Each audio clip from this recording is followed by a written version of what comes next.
As pessoas confundem, especialmente, Igor, no Brasil, que saber coisas de cor, ter boa memória ou usar palavras sofisticadas, esse que a gente chama de cultura bacharelesca, era um treinamento histórico para diferenciação social.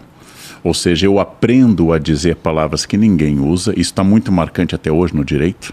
Ao invés de dizer aluguel, como todos dizem, eu vou dizer ao fazer o contrato aluguer, que é século XVII. Eu vou usar uma palavra que ninguém mais usa para mostrar a diferenciação. A etiqueta e a gramática são elementos de diferenciação. Não servem para comunicação. Em geral, a etiqueta atrapalha a sociabilidade, a gramática atrapalha a comunicação. Então, servem para saber quem é quem, título que tanto o Renato Giannini Ribeiro na Etiqueta do Antigo Regime como o Norberto Elias na Sociedade de Corte tratam bastante dessa questão. Eu tenho que pensar que, claro que você citou, por exemplo, um historiador como o Eduardo, que o historiador lida muito com o fato. É capaz de você ouvir uma aula de um sociólogo ou de um filósofo sem nenhum fato concreto, apenas com conceito. O historiador não consegue passar muito tempo sem botar uma âncora no fato. Mas esse conhecimento não é sinal de inteligência. Para mim, a inteligência é a criação, a inteligência é a análise, a comparação, é aproximar coisas, é reinventar, é questionar paradigmas. E há muitas inteligências. Há uma profunda inteligência na dona de casa com um orçamento apertado que tem que decidir o menu diário da casa. E provavelmente o doutor em economia, especialista em Adam Smith pela USP, não conseguiria, porque é muito fácil gerir orçamento ilimitado, né? Tipo orçamento militar dos Estados Unidos. É muito fácil gerir, mas gerir aquele orçamento apertado e ainda fazer uma coisa de qualidade é muito difícil. Esse é um tipo de inteligência. Hoje nós falamos de inteligência emocional, temos uma inteligência sinestésica de movimento, temos uma inteligência de relações, temos uma inteligência até sobre o meio ambiente. Mas as inteligências são variadas. Mas o que elas têm em comum? Capacidade de usar dados para soluções de vida. No Brasil, a inteligência tem a ver com uma questão de memória, erudição, do velho modelo do bacharel que ia a Coimbra, não tinha curso superior no Brasil até o século XIX, vai a Coimbra, aprende a falar data vênia e quando volta para Ouro Preto, a antiga Vila Rica, quando volta para a capital, a partir do século XVIII, Rio de Janeiro, passa a dizer as palavras que marcam, aquilo que Maquiavel debocha na obra Mandrágora, que um médico vai ver se o outro é médico através do latim. Se ele dominar bem o latim, ele será um bom médico. Na verdade, o latim era uma língua universitária, mas é uma maneira de eu dizer se você pertence ao meu grupo. Hoje, ao invés dessa erudição, o reconhecimento social se dá assim. Interessante, eu comprei em Aspen uma parecida. Eu disse, a mamãe esquiava em Aspen. Então eu já sei que a sua família tem tradição, você não é alguém que chegou há pouco ao mundo do dinheiro, eu posso confiar mais em você. Então eu vou fazer relações a partir dessa network. E essa network faz com que seja mais importante a identidade social do que, por exemplo, a competência profissional. É verdade. Isso tem acontecido faz tempo ou você acha que as redes sociais aumentam esse efeito? Ressentimento, há revistas, como a gente chama aqueles que chegam ao jogo social e querem atropelar. É o caso, por exemplo, da obra O Satíricon Atribuída. Petrônico, uma revista Trimalcião, dá uma ceia e quer impressionar. Mas ele é um ex-liberto, é um ex-escravizado. Então ele quer impressionar. Isso aparece no Molière, quando faz o burguês fidalgo, em que Monsieur Jourdain é um burguês que quer parecer nobre. Isso aparece no debate entre emergentes e dinheiro old money e dinheiro tradicional. Isso apareceu no Rio, no choque entre Vera Loyola, por exemplo, como exemplo desse novo dinheiro ligado a motéis e padarias e não a capitanias hereditárias. Entendi. Então sempre houve este choque. A questão é o que valida de fato o dinheiro, o que valida de fato sua posição. E a inteligência é uma inteligência de ser capaz, inclusive, de criticar esse sistema, ser capaz de repensar esse sistema e criticar. Saber fatos de cor é um exercício de memória. Ter habilidades como tradução é um exercício de insistência, realmente. Agora, saber juntar ideias é uma prática de abstração que nós temos que trabalhar nas pessoas. Mas saber, assim, ler muito, saber... Você é um defensor ferrenho de ler e tudo mais, já vi você falando várias vezes sobre isso. Mas, assim... O Eduardo Bueno, por exemplo, ele falou, cara, eu li 4.000 livros. Porra, li livro pra cacete, não sei o que, conheço um monte de coisa, já conversei com um monte de gente sobre um monte de coisa. E eu fico pensando, assim, a gente estava falando antes que eu fico nervoso conversar com pessoas que são, porra, muito mais inteligentes que eu. E aí, pô, o que é inteligente? Começou esse papo. E, pô, além de tudo, experiente, o Eduardo Bueno, no caso. O cara vive uma porrada de coisas, troca a ideia com ele sobre as coisas, que nem são publicáveis, sabe?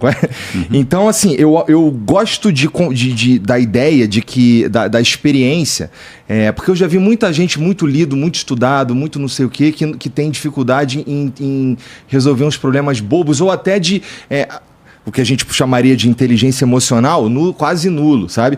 Então, eu gosto muito da métrica da experiência. O cara viveu pra cacete. O meu avô, adorava trocar ideia com o meu avô quando ele era vivo e tal, porque não estudou, viveu o tempo inteiro na roça, mas ele sabia a hora só de olhar para o céu. Isso era uma habilidade que me chocava. Mas pensa um pouco, Igor, que o tempo não é um aprimorador de habilidades necessariamente.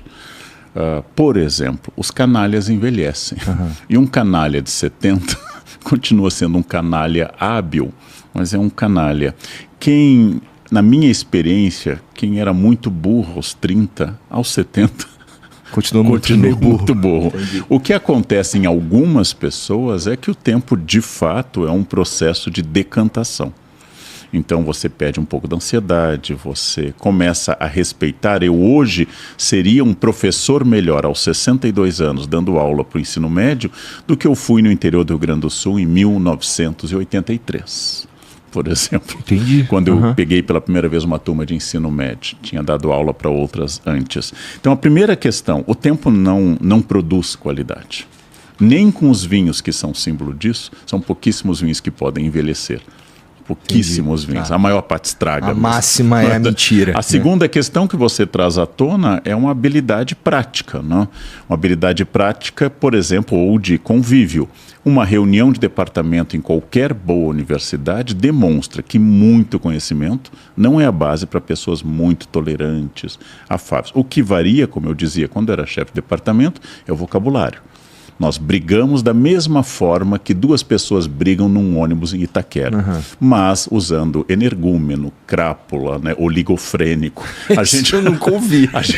Oligo é pouco em grego, frenosa é inteligência, né? Seria burro sofisticado. Né? Então, assim, quando você xinga o outro, usa a linguagem passivo-agressiva. Ou seja, você é irônico. A ironia é típica de recurso de passivo-agressivo e de inteligência.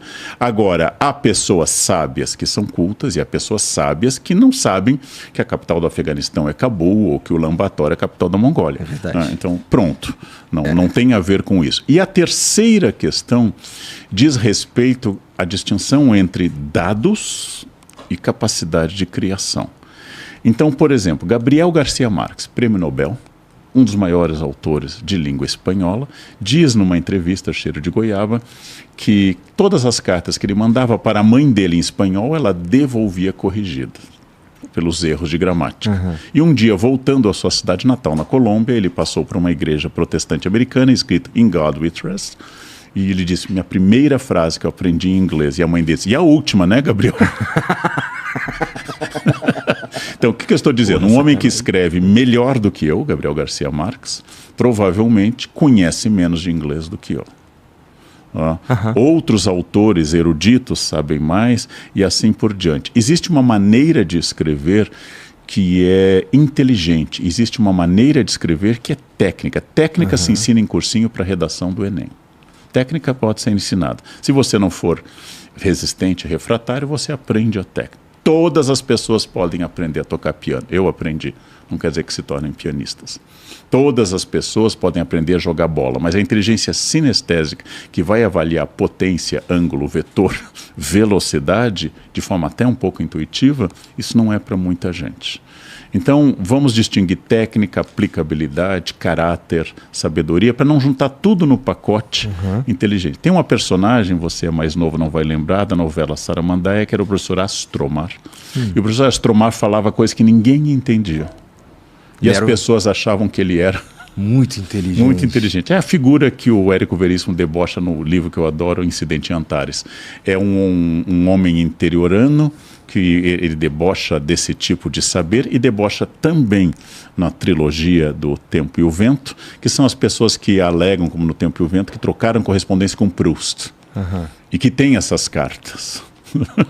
Mas não mostra para ninguém. Não? Mas é um pouco uma inteligência de consumo. Hoje, você agora, por fim, na sua questão, ao falar do Eduardo Bueno, existe a pessoa que sabe, há muitas pessoas que sabem, eu tive excelentes professores, e o que se comunica.